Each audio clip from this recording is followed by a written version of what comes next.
सर्वप्रथम तमाम हिंदुस्थानातील सर्व हिंदूंना नूतन वर्षाच्या गुढीपाडव्याच्या मी अतिशय मनापासून शुभेच्छा देतो।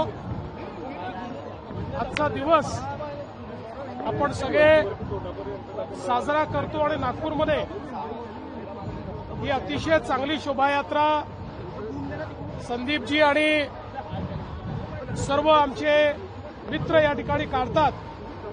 अतिशय प्रचंड उत्साह आपल्याला या ठिकाणी पाहायला मिळतो। मोठ्या प्रमाणात पारंपरिक वेशभूषेमध्ये सर्व माता भगिनी बंधू मुलं हे आपल्याला पाहायला मिळतात। साहसी खेळ आपल्याला याच्यात पाहायला मिळतात। एक प्रचंड मोठा आनंद हा या निमित्ताने साजरा होताना आपल्याला पाहायला मिळतो आणि म्हणून मी देखील प्रतिवर्षी या शोभायात्रेमध्ये या ठिकाणी येत असतो।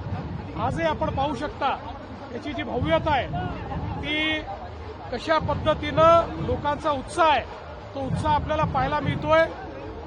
एक प्रकारे नागपूरचा सगळा भाग हा भगवा झालेला आपल्याला पाहायला मिळतोय। आधुनिकतेकडे जात असताना सुद्धा त्यांनाही आपली परंपरा जपत आहे हे पण एक चित्र चांगलं आहे। मला अतिशय आनंद आहे। शेवटी आपले पंतप्रधान मोदीजी नेहमी सांगतात विकास भी और विरासत भी।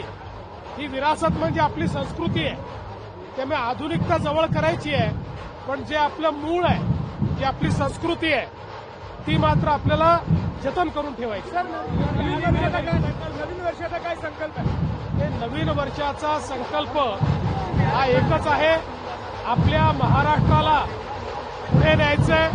महाराष्ट्रातल्या प्रत्येक व्यक्तीच्या जीवनात सकारात्मक परिवर्तन करायचं।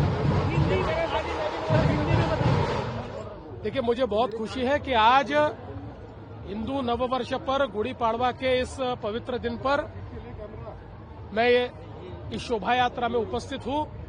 तमाम हिंदुस्तानियों को आज के दिवस की मैं शुभकामनाएं देता हूं और हमारे संदीप जी जोशी इनके नेतृत्व में एक बहुत अच्छी शोभा यात्रा हर वर्ष नागपुर में संपन्न की जाती है।